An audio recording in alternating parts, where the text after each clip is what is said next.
Condutor de família, sejam bem-vindos a mais um vídeo. Tem bastante novidade, inclusive um tema sobre a entrevista de Leila Pereira, que é muito importante, né?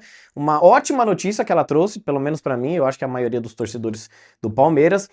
Rapaziada, quero começar falando sobre o afastamento da CBF perante ao árbitro, né? A comissão de arbitragem do jogo entre Palmeiras e Chapecoense. Engraçado, aquele jogo da Chapecoense contra o Corinthians, no pênalti em cima do Bolazzi, ninguém foi afastado. Olha, nós tivemos 3 erros, segundo aí a CBF. 3 erros nesse jogo. 1 favoreceu a Chapecoense e 2 prejudicou o Palmeiras. Porque a expulsão não era para ter sido validada, não era para expulsar o Alan, e se o Palmeiras tem um jogador a menos, ele tem muito mais dificuldade. Se o Palmeiras tem 11 contra 11, ele tem muito mais tranquilidade. Não à toa que o Palmeiras é o líder do campeonato e a Chapecoense é a última colocada.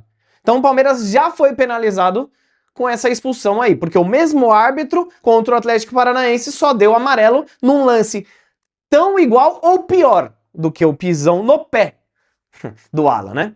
Segundo, o gol marcado. Pode até ser que o empurrão ali não participa da jogada, mas é uma falta. Mas ele não participa da jogada, é falta. É igual do São Paulo lá, quando o cara escorrega, talvez ele não chegasse na bola, mas foi uma falta.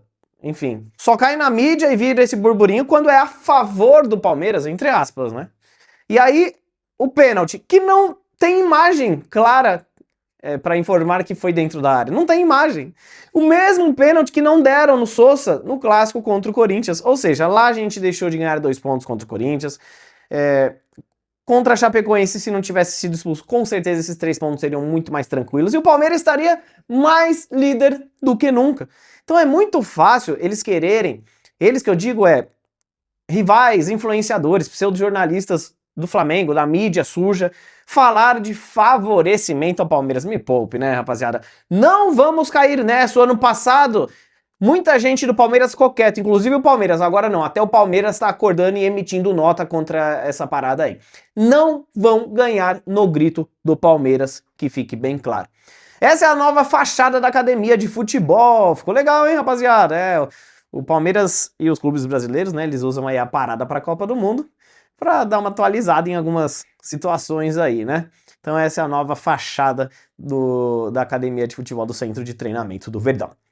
Leila Pereira diz que não vai vender os principais jogadores do Palmeiras na próxima janela. Então, quem quer tirar Giai, Alan e Flaco, principalmente esses 3 que são aí 3 tidos como titulares, vai ter que gastar muito dinheiro para começar a negociar com o Verdão. Bom, vamos lá.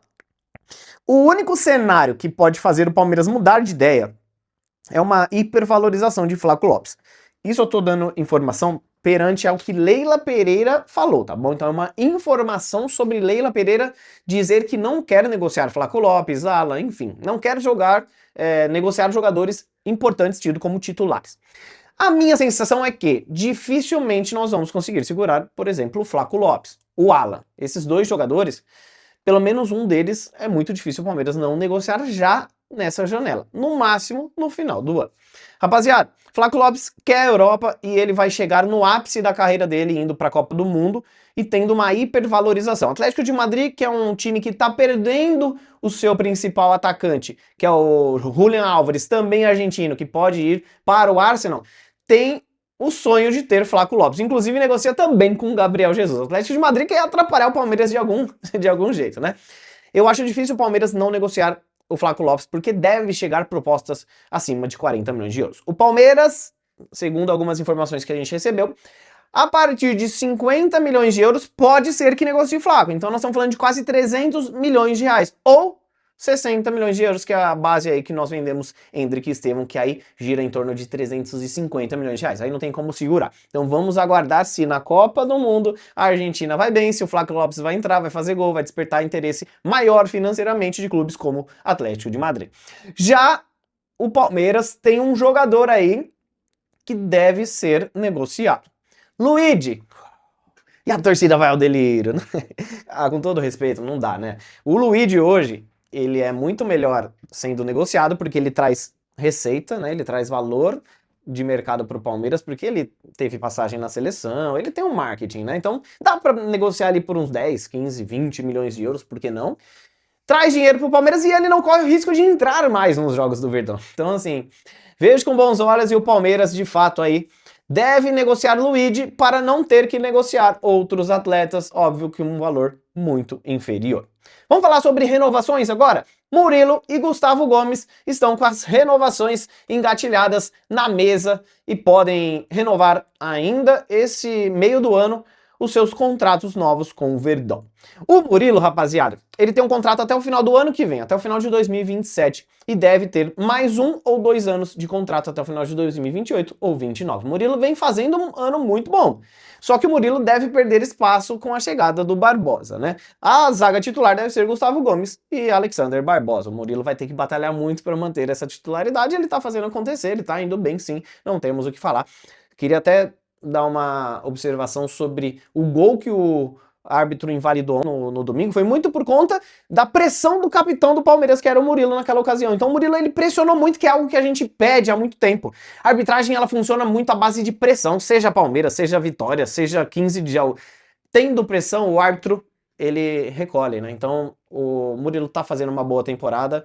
E assim, se não vier o Nino, eu vejo com bons olhos a renovação de contrato do Murilo. Agora, se der para trazer o Nino, aí não tem como segurar o Murilo, porque ele é um baita de um zagueiro aí, tem mercado, e ele não vai querer ser o quarto jogador aí da sua posição.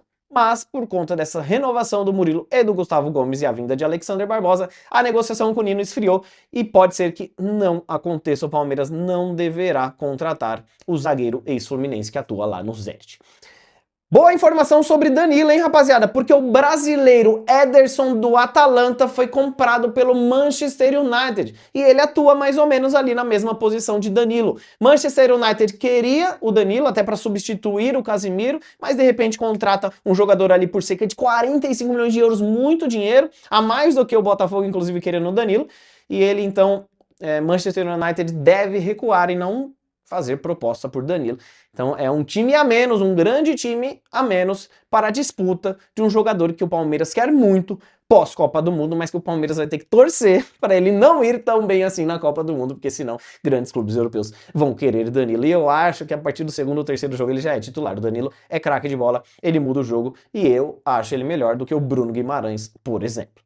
Por fim, o Paraguai, que vai disputar Copa do Mundo depois de muitos anos, né? Depois de 16 anos, tem um jogador na sua seleção que jogou todas as competições desde 2014, né? A última Copa do Paraguai foi 2010. Passado 4 anos da última Copa, estreou Romero, ex-Corinthians. Ele foi em todas as convocações e chegou na hora da Copa do Mundo, ele não foi convocado. Sabe quem foi convocado no lugar dele? Maurício Romero, ex-Corinthians, o craque, o artilheiro da Arena Itaquera, ficou 12 anos sendo convocado na seleção paraguaia.